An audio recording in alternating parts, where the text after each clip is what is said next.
দেখি বউ কেমন হয়েছে দেখি। কই কই সেইরকম কিছু না, আমার কালো সোনা দেখতে কি সুন্দর, চাঁদের মতো মুখ। আর এ তো সেইরকম কিছু না। তো যা হয়েছে হয়েছে বাবু, যা হয়েছে হয়েছে। তো বাপের বাড়ির থেকে কি এনেছো সেটা দেখাও দেখিনি এখন বৌমা।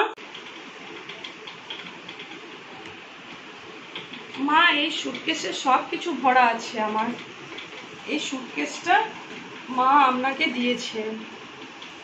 ও দেখি দেখি দেখি সুটকেসে কি আছে দেখি। এই লাল লাল পচা পচা সুতির শাড়ি, সুতির ছাপা। হ্যাঁ দেখ ছি। আর এই একটা শাড়ি, এগুলো শাড়ি? বাবা মাকে ভিখারি নাকি যে এরকম শাড়ি দিয়েছে? ছি, এগুলো তো আমাদের বাড়ির কাজের মেয়েও পরে না। ছেড়ে ছে ছে ছে ছে ছে এইরকম শাড়ি, ছি ছি ছি ছি ছি, এ কোন ভিখিরি ঘরের মেয়ে নিয়ে এলো কালো সোনা।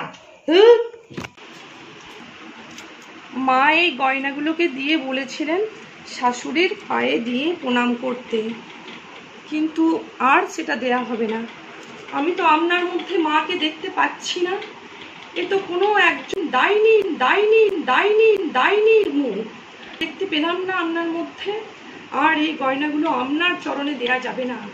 আপনাকে যদি এই গয়নাগুলো দিয়ে দিই তো আমার মায়ের অপমান হবে। তাই আমি ভেবে রেখেছি এই গয়নাগুলো আমি ভিখিরির মধ্যেই দান করে দেবো।